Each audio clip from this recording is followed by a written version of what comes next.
Good morning. Today I have a story that's a true story.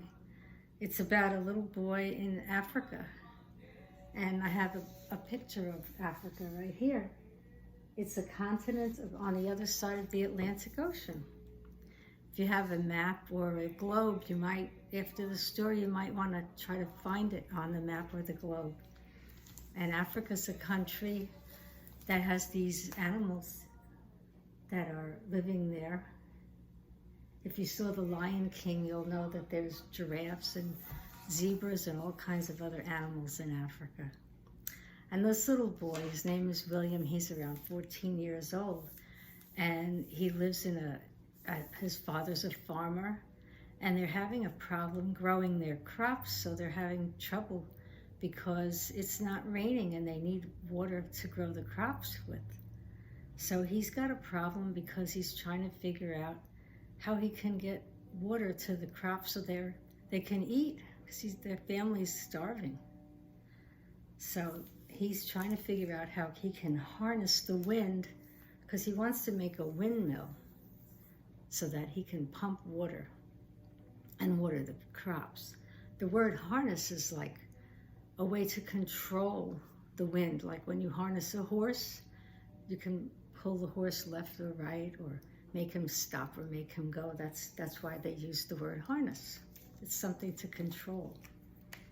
So let's start with the story. The boy who harnessed the wind.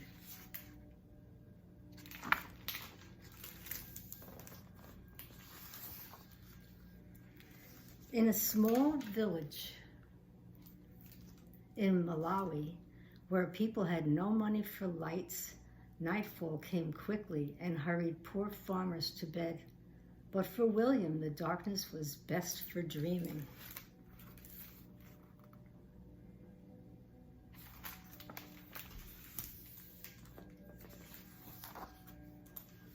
He dreamed of building things and taking them apart, like the trucks with bottle cap wheels parked under his bed, and pieces of radios that he cracked open and wonder, if I can hear the music, then where is the band? His grandpa's tales of magic also whispered in the pitch black of his room. Witch planes passed through the window, while ghost dancers twirled around the room, as if 100 men were inside their bodies. And he is dreaming.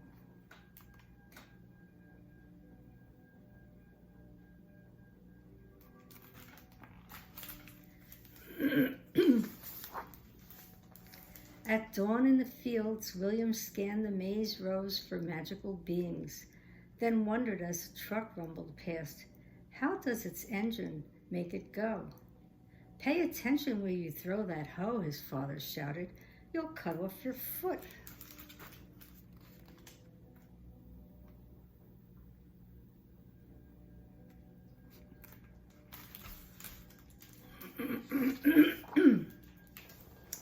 For all its power over dancers and flying things, magic could not bring the rain. Without water, the sun rose angry each morning and scorched the fields, turning the maize into dust. Without food, Malawi began to starve.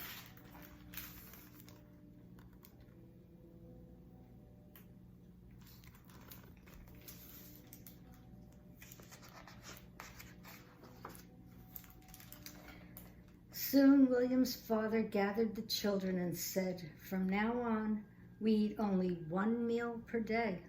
Make it last. In the evenings, they sat around the lantern and ate their handful, watching hungry people pass like spirits along the road. Money also disappeared with the rain. Papani, his father said, I am sorry you will have to drop out of school. Now William stood on the road and watched the lucky students pass, alone with the monster in his belly and the lump in his throat.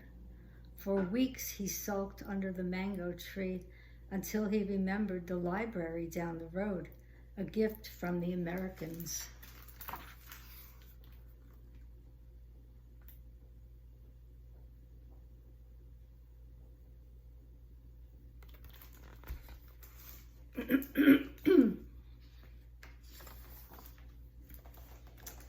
He found science books filled with brilliant pictures.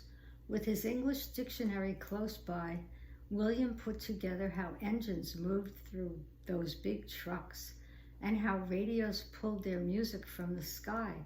But the greatest picture of all was a machine taller than the tallest trees with blades like a fan. A giant pinwheel? Something to catch magic? Slowly he built the sentence, "Windmills can produce electricity and pump water."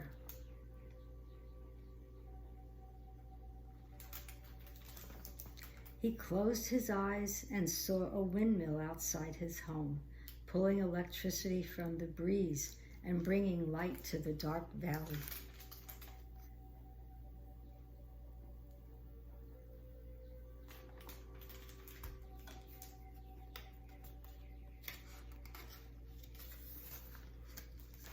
He saw the machine drawing cool water from the ground, sending it gushing through the thirsty fields, turning the maize tall and green, even when farmers' prayers for rain went unanswered.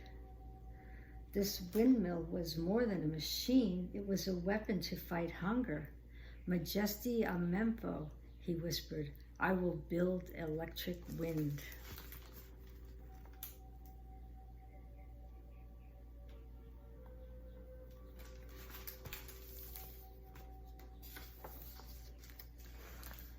In the junkyard, pieces appeared like rusted treasures in the tall grass.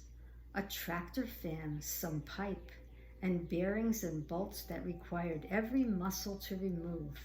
"Tonga," he shouted to the birds and spiders, holding up his prize. But as William dragged his metals home, people called out, "This boy is Misala. Only crazy people play with trash."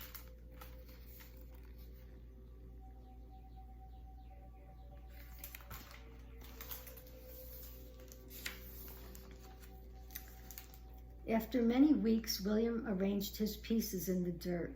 A broken bicycle, rusted bottle caps, and plastic pipe. Even a small generator that powered a headlight on a bike.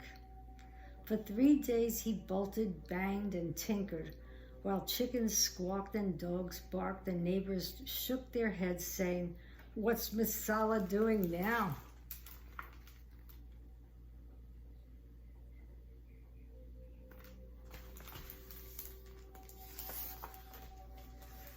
His cousin Jeffrey and their best friend Gilbert soon appeared.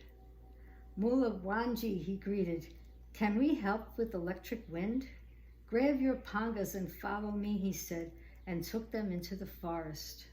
Together they swung their sharp blades into the trunks of blue gum trees, then hammered them together to make the tower.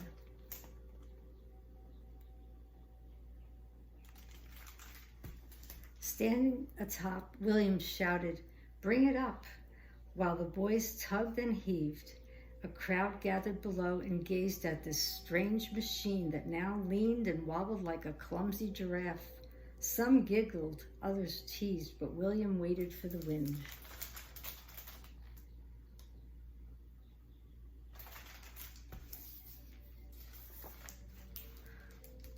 Like always, it came, first a breeze, then a gusting gale, then the tower swayed and the blades spun around.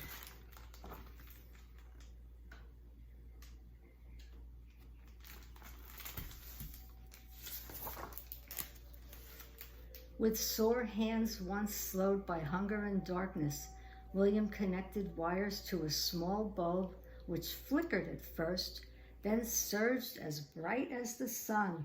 "Tonga," he shouted, "I have made electric wind."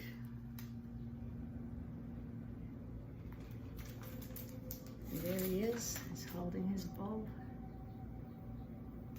Wow. "Wacha buena," a man yelled. "Well done."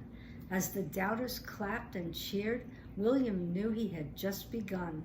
Light could not fill empty bellies, but another windmill could soak the dry ground, creating food where once there was none. Majestia Mempho, electric wind can feed my country, William thought.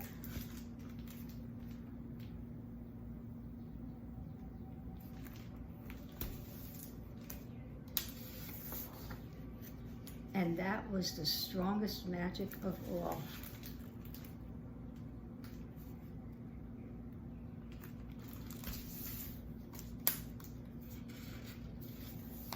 Isn't that a great story? Imagine what you can do if you really want to and you can try just by reading and learning things. So this boy was determined that he was going to help his family. And even though he couldn't go to school because in Africa, school is not free like in America, you have to pay. And since his family couldn't afford it, he had to drop out. But he went to the library, and even though he couldn't read very well, he watched the pictures and he tried the best he could, and he figured out how to make electricity. Later on, some journalists heard about him, and they made him do a speech, and people heard about him, and they donated to his cause, and they were able to get him a stronger generator, and he was able to make a stronger windmill, and he was able to water his mother's garden, and she had food for the year, the whole year round, with that little generator, the windmill, that watered her garden for her whole vegetable garden. And then later on, they did another fundraiser. They actually sent him to college in America, and he's studying to be an engineer. So that's just what you can do by educating yourself and being the best that you can. Just so I thought you would like that book. I know I loved it. And I think they even made a movie out of it, The Boy Who Harnessed the Wind. So I hope you liked the story. I did. I liked it very much. And I think you're smart enough to understand the book. So I'll talk to you soon, and I love you very much. Bye-bye now.